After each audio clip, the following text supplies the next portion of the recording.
The New York University School of Law, or NYU Law, has offered Chen Guangcheng a fellowship. Law professor and Chen legal advisor Jerome Cohen confirms that the activist has applied for a passport. Cohen adds that NYU Law has an institute for studies of the Chinese legal system. We have run training programs in China for judges, prosecutors, lawyers, professors. We welcome people from China. We hold meetings every week in English or Chinese to discuss various aspects. We've got a flourishing, lively program, and he's going to find it lots of fun.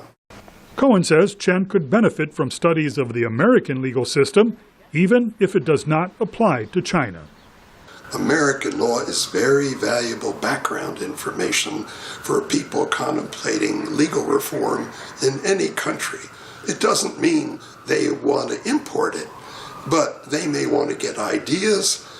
And Chairman Mao said once, don't underestimate the power of negative examples. Chen, a blind and self-taught legal activist, was imprisoned in 2006 for exposing abuses of China's one-child policy, including forced abortions. He escaped from house arrest last month and fled to the U.S. Embassy.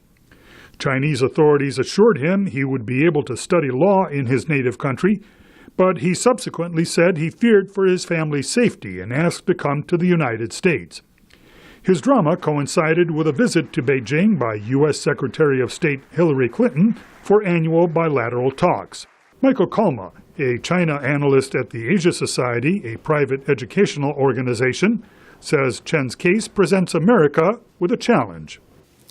I think this case certainly does represent a challenge to American values, or to the issue that human rights has really taken a back seat in the relationship with China in recent years. It brings it again to front and center.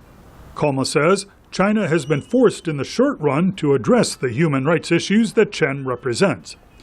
But in the long run, he says, Beijing could reduce the benefit of Chen's American experience by refusing to allow his return.